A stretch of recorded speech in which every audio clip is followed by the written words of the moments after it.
Salveson Mindroom Centre is a Scottish charity that supports, informs and empowers children and young people living with learning difficulties.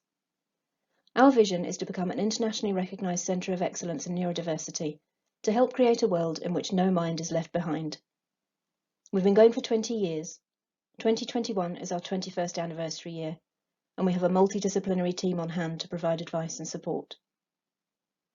We help families get the information and support they need, often within school, but in other settings too. We also train and support professionals to work more effectively. We try to keep things moving in a positive direction. In our experience, one of the most helpful things can be to try and break the negative cycle. We are based in Edinburgh, but work across the whole of Scotland. Parents can contact us directly, no referral needed. We don't require a diagnosis for our support. We have created a series of short insights which we hope will improve the lives of those living with learning difficulties. Here we address the topic of building effective relationships, aiming to raise awareness of the importance of good relationships in supporting children and young people, create a greater understanding of how to build and maintain effective relationships, encourage a child-centred focus by showing how children's views and feelings can be better acknowledged and represented, promote the principles of good communication, and prompt you to reflect on your own personal style and that of others. In everything Salveson Mindroom Centre does, the needs of the child are always at the centre. When families or professionals contacted us for advice, the importance of relationships between the child or young person and the adults in their lives became very clear, and how, for many of those involved, the relationships had broken down. We carried out research among a small reference group of young people with learning difficulties, parents and teachers to identify the 5 most important things about communicating well together. We wanted to know if there were things people could do to make a difference. You can read the findings from this research in our booklet. You can download a copy from the website or request a hard copy using the contact details provided later. One thing that comes through loud and clear is just how important relationships can be in changing outcomes for children. Good relationships can help reduce stress and anxiety, make it easier for the child to remain in the classroom, make any difficulties that arise easier to overcome. Perhaps you could take a moment to think of a relationship that's had a positive influence on you, maybe someone in your childhood who helped or encouraged you. Given good relationships have such a long-term impact, we're trying to start a national conversation to consider: what makes an effective relationship? How can we work better together? How do we communicate? How can we learn from each other? We would love people to join in by emailing their thoughts and ideas to the address at the bottom of the slide. Do please get involved, because this is something we can all do that costs nothing and makes a huge difference. The participants in our research were all agreed on the top 5 things needed to build effective relationships: empathy and understanding, effective communication, practical information and support, honesty and transparency, education and training. But young people, parents and teachers put them in a different order of preference. The box at the top right shows you the order of preference. Young people put empathy and understanding first. It's important to acknowledge validity of experiences and responses. Recognise that emotions and stress are signs of pressure. Note that children want school staff to be aware of their needs and to be sensitive to feelings of exclusion or worry and anxiety. Appreciate that some parents may lack confidence in speaking to professionals and may feel ignored if professionals don't understand this. No one should be afraid to share concerns or worries they may have. It's important for parents to feel that the added pressure on families with a child with learning difficulties is recognised. It's important not to take offence or give up if support isn't working well. Try another approach. Effective communication. Parents and children want good communication channels. Everyone has a right to be heard. We will talk more about communication later, but it is crucial to acknowledge that behaviour is also communication. Parents want to be kept informed about their child's progress. In some cases, this means daily updates and not just academic. How lunchtime went, what the young person ate or drank during the day, and to be listened to over issues impacting health and welfare. Invite young people and parents to write their views and needs down, or draw them if it helps. We were surprised that education and training were lower on the list for all our participants. Schools should be open to advice from families.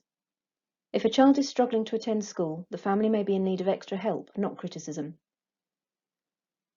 Parents want to feel able to ask for things they think can help without being seen as problem or pushy parents. Teachers may need more information about how a condition affects children to be able to support them better. Everyone should have clear information on their rights, roles and responsibilities, and support to implement these effectively.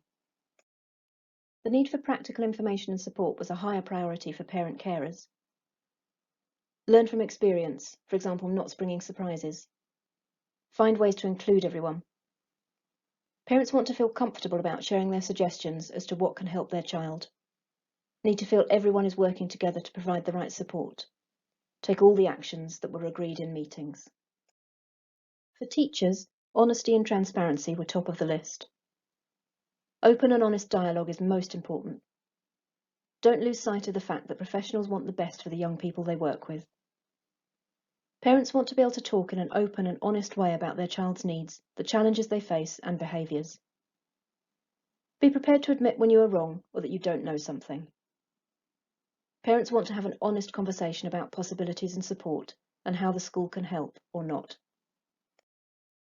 How do you recognise an effective relationship? Is it how you feel? Is it about seeing results and outcomes? So what makes an effective relationship? Through our research, the definition we came to is this: a relationship where there is a way of working together in which everyone feels listened to, respected, and valued. The first part of that definition, everyone feels listened to. A good test is to ask yourself the question, are you focusing on the other person, or are you thinking about what you want to say yourself? Hearing versus listening.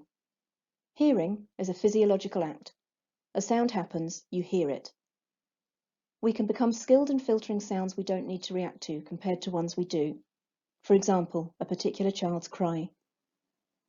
That means we are then listening, which involves processing what we've heard and reacting accordingly. Listening is something we can control or choose. Concentrate.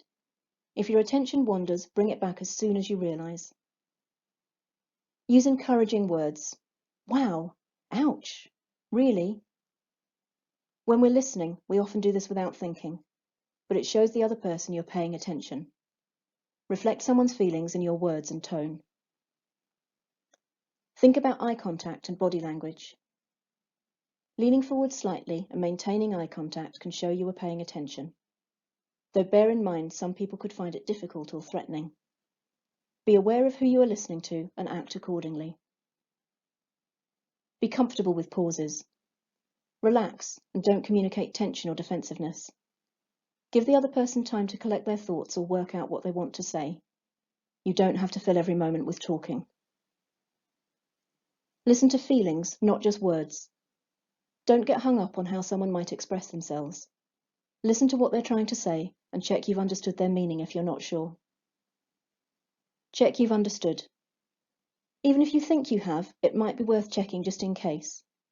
Have I got this right? Can you tell me a bit more about? Can you sum up what you've heard? The second part of the definition, feels respected. Give your full attention. Remove distractions if possible. Phones, interruptions, intrusive thoughts. Don't refer to other people or situations. Focus on the one in front of you. See the human being. Respect people equally. Acknowledge mistakes or misunderstandings.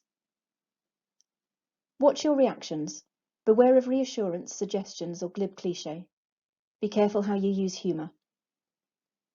Don't preempt, interrupt, or finish someone's sentences. Ask appropriate, open questions. What was that like? How did that feel? Time is precious for everyone. Don't waste it. And the final part of the definition, feels valued. Empathise. That must be tough. Show compassion and kindness. Give credit where it's due. Listen to the opinions and ideas of others and make them part of the solution. Focus on the positives and complement skills. Relax. Don't communicate tension or defensiveness or signs of unease. Think about how you express yourself. Professionals should avoid complex language without patronizing. Pay attention. Be alert to what isn't being said, or not in words anyway. Keep your promises. How can we work better together? Give some thought to any relationships you are experiencing currently which you are finding challenging. Working well together is dependent on the relationship between all three: the child or young person, the parents or carers, and the professionals. It is worth mentioning here the UNCRC, the United Nations Convention for the Rights of the Child. This is being enshrined in law, and Article 12 is of particular relevance to building effective relationships. Article 12 states that children should have a say in decisions that affect them. This means that the child or young person should be involved in decisions that are made about them and about the support they need. They should be involved in planning for their personal learning, and this means professionals must ask them for their views and then take account of these views. They should also be involved in reviewing any plans that are made about the support that will be provided for them, and for considering plans for after they leave school. Professionals who are working with the child will need to consider the best ways to involve the child and find out their views. They should also take the parents' and carers' views into account. There may be a whole host of professionals involved, and the parent has to take on board a whole new lexicon. Consider how daunting this may be for the parent, and also how difficult it may be for all of the professionals to be kept updated with relevant information about the child or young person. How do we communicate? Do you ever stop to think? Good communication is fundamental to building an effective relationship. We all need to say what we mean and mean what we say. Sending the right message is not just about the words we use, though of course the content is crucial. We need to consider style of delivery, words used, the tone of voice, body language, facial expression, timing, and the setting will also impact on how the message is received or understood. Inclusive communication simply means conveying a message in a way the hearers will understand and be able to respond to.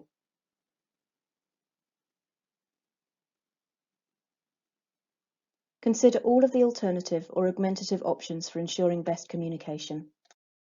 How can we learn from each other? It is vital that we listen to each other, respecting the other's viewpoints or opinions, and work together, keeping the needs of the child or young person at the centre of our discussions, finding the common ground to enable the young person to succeed. Small changes in the way we do things can make a big difference. Keep the child at the centre. Support them to develop their own views and opinions. Connect with other parents to share information, tips, and strategies. Be open to new ideas and approaches. And reflecting on the 5 elements which our research participants concluded were most important in building effective relationships, consider how you might improve your own way of communicating and relating with others. Empathy and understanding, effective communication, practical information and support, honesty and transparency, education and training. As I said earlier, we would really appreciate your feedback with regard to our Building Effective Relationships booklet. Tell us what you think by emailing the BER feedback address on this slide. If you want more information, advice or support, email direct help or call.